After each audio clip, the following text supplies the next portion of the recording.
In this video, I'm going to break down the top 5 things you need to know for the March 5th launch of Marathon and the recently announced public server slam test starting on February 26th and lasting until March 2nd. We're going to break down every runner shell, all the maps, what the overall gameplay loop for Marathon is, how the mods, cores, and implant systems work, and finally what the endgame and ranked mode is. So here's everything you need to know for Bungie's new extraction shooter, Marathon.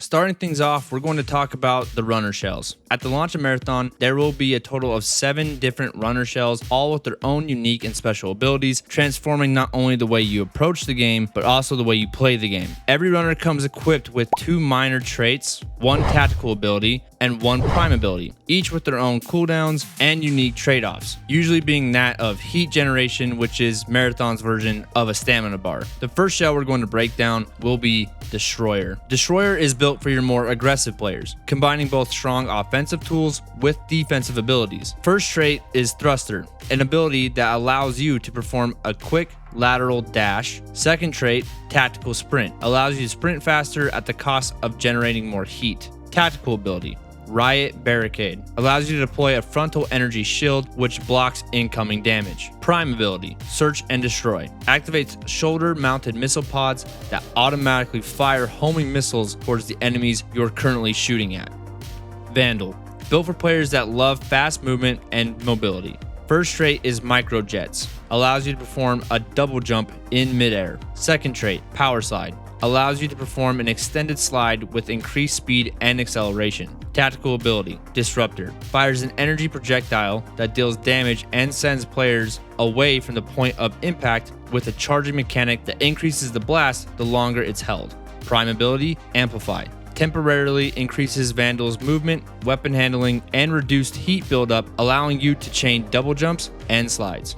Recon, built for players that love providing their teammates with information and hunting down their prey. First trait, Awareness, you get notified on your HUD whenever an enemy player pings you. Second trait, Stalker Protocol, when you break an enemy's shield, they leave behind a trail of footprints, allowing you to find fleeing targets more easily.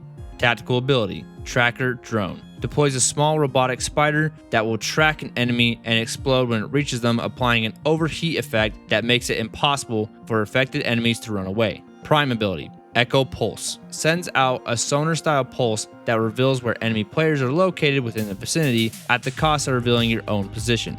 Assassin, a runner shell built for players who prefer stealth above all else. First trait, Shadow Dive. While mid-air, activate this ability to slam down onto the ground, releasing a cloud of smoke. Second trait, Shroud, activates invisibility anytime you enter a smoke field. Tactical ability, Active Camo, allows you to go invisible for a short duration with the cost of moving around to cause the invisibility effects to be weakened. Prime ability, Smokescreen, deploys an incredibly large smoke field in front of you. Thief, built for players who value loot above all else. First trait, X-Ray Visor, a special visor that allows the user to see loot containers through walls and highlight enemies within their line of sight. Second trait, Backpack Scaling. The more loot Thief has in their inventory, the better the base stats will be, including faster ability cooldowns and better weapon handling. Tactical ability, Grapple, an integrated forearm device that shoots a propeller-based hook, allowing for quick traversal, swinging, and repositioning to safety. Prime ability, Pickpocket Drone, a controllable robotic butterfly that uses a mechanical whip to knock loot out of enemies and can even retrieve it for you. It can also be used for recon to ping enemies and scout ahead.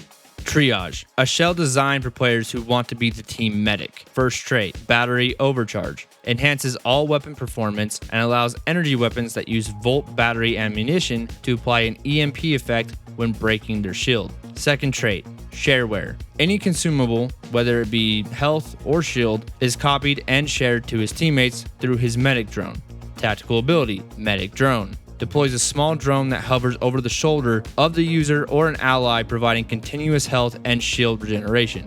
Prime ability, Capacitive Gauntlets, an ability that charges your arms to send out an electrical pulse, which acts as a sort of defibrillator that can both instantly revive downed teammates or deal damage to enemies.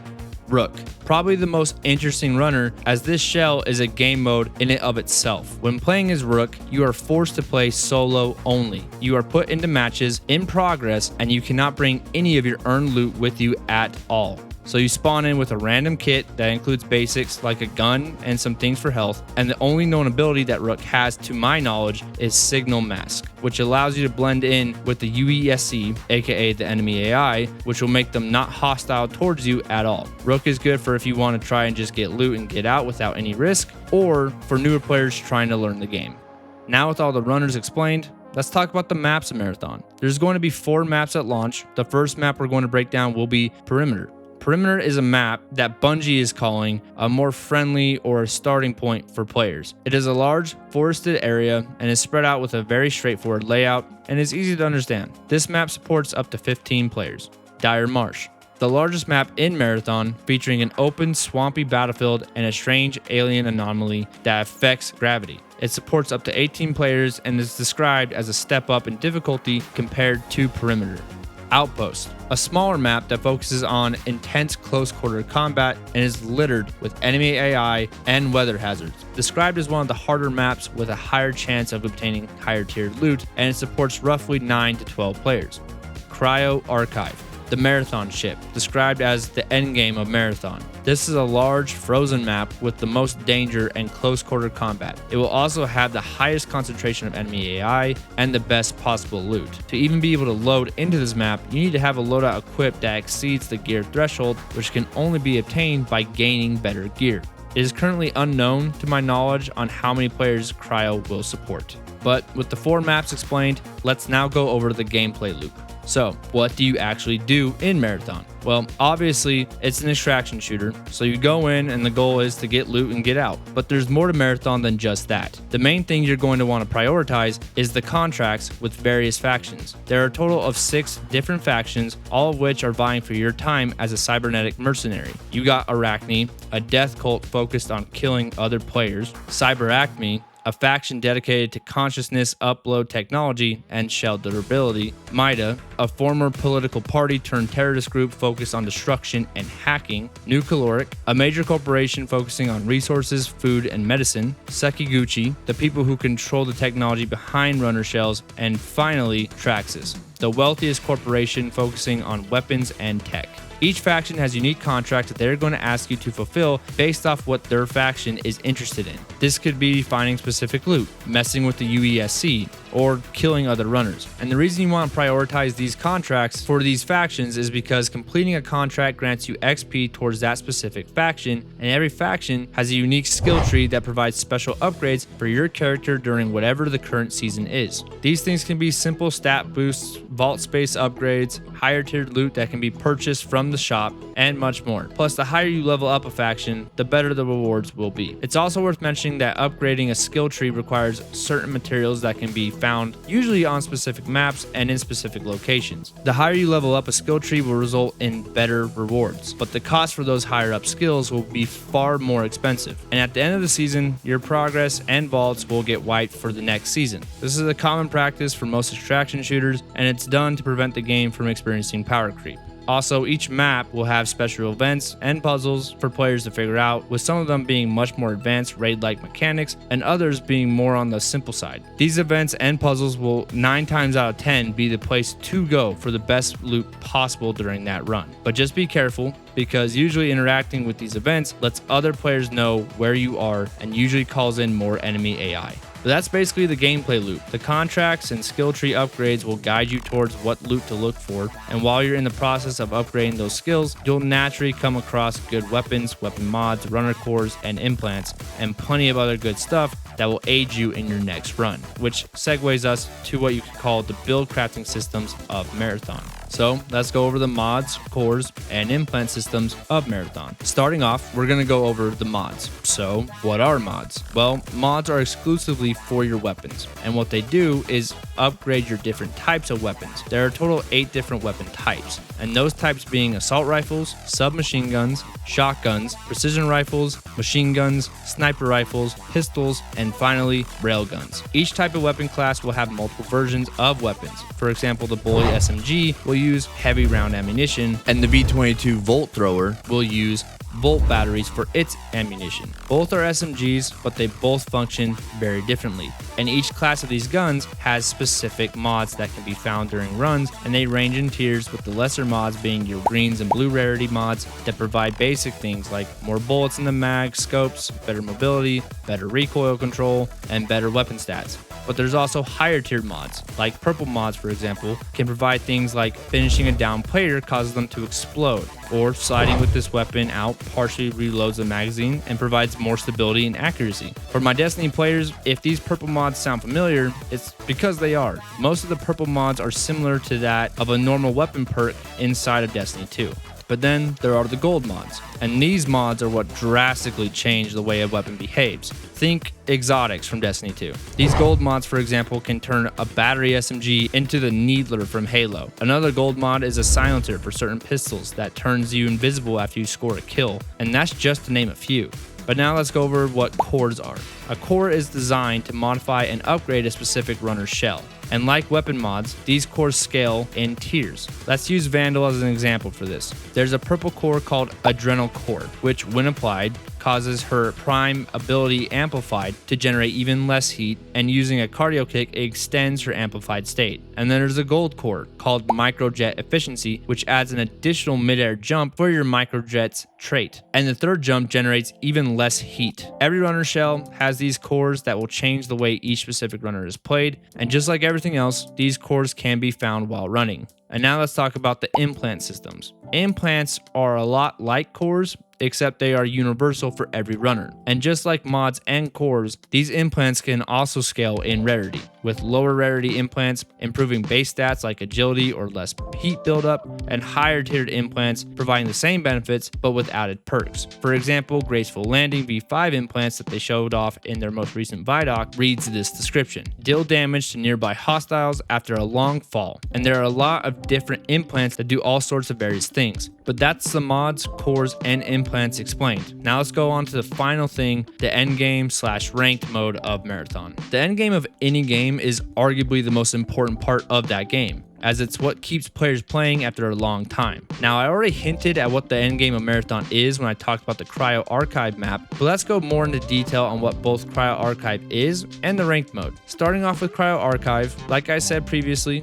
this map is a part of the Marathon ship and requires a certain gear level to be reached before it's even able to be launched. But it has so much more depth to it than any other map. Let's start off with how this map plays. The structure and layout of this map is a large, cold, close-quarter combat area with a lot of verticality and a series of vaults that progressively get more challenging to unlock, and these vaults have been described to function very similarly to raid-like mechanics from Destiny 2. Progressing through these vaults will not only provide the best possible loot in the game, but will also include narrative drops, which the narrative of this game is sick, by the way. But from all of the reports of people who have played this map, they all say the same thing. And the consensus is that this map is by far the best map and some of the most fun you can have in Marathon. And finally, let's talk now about the ranked mode coming to Marathon. Now take this information with a grain of salt, as these reports are leaks and Bungie has not clearly stated what the ranked mode is, what the ranked mode will entail. But to go over what the ranked mode details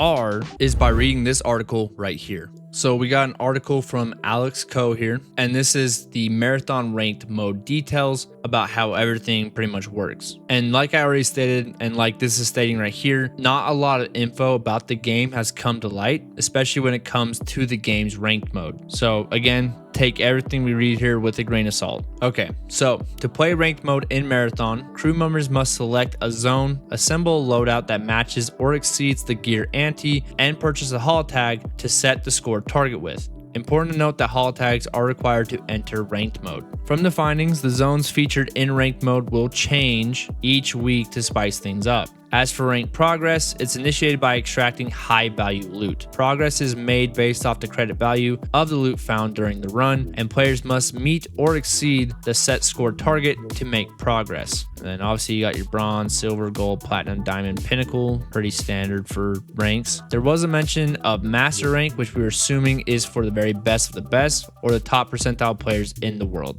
Each rank has 3 divisions, One example is 1, 2, 3. So yeah, silver 1, silver 2, silver 3, and so on. When it comes to ranked rewards, players can expect cosmetic items, with some available directly for players to equip, while other rewards will be given after the season is over. All players will have access to low stakes zones for ranked matches, and players ranked platinum or higher will have access to high stake zones. So the higher you get, the better the loot. Scoring and failing to extract. To mark a score in a match, players must have a holo tag equipped to contribute to the score. No holo tag means no contribution to the score. If players exfil a ranked match but have not reached the set score, this will translate to no loss in ranked progress, but the player will also not gain anything. As for failing to extract, that's a point loss equal to the set score target. Holo tag rarities and different effects. While in a match and a holo tag is looted from another runner, it will add points to your score, plus make it possible to score points higher as your set score target. Bronze holo tag on infill gives unknown amount of credits to your score target. Additional looted silver holo tag expands your credit capacity of your score target by unknown credit. Silver holo tag 5,000 credits, expand your credit capacity by 1,000. Gold, unknown, platinum, same. Diamond 15,000 credits and increase your credit capacity by 3,000 credits. Pinnacle 20,000, increase your credit capacity by 4,000. And finally here, when it comes to zones, some cannot be entered solo and will require multiple players, either with a pre-made crew or via matchmaking. As mentioned above, take note this isn't unofficial info, and as such, things are subject to change. Yeah, so like I said, take everything we just read with a grain of salt. This is all unofficial and is probably subject to change. But yeah, that's pretty much the ranked mode. And that's going to do it for your guide on everything you need to know leading up to the Server Slam and the launch of Marathon. And this is the part where I want to hear your opinions and feedback regarding the upcoming launch. And also let me know anything I missed in the comments below and anything I got wrong. And while you're down there, also consider hitting the subscribe button. I would greatly appreciate it. But anyway, guys, that's going to do it for me. Thank you so much for watching, and I'll catch you in the next one. Later.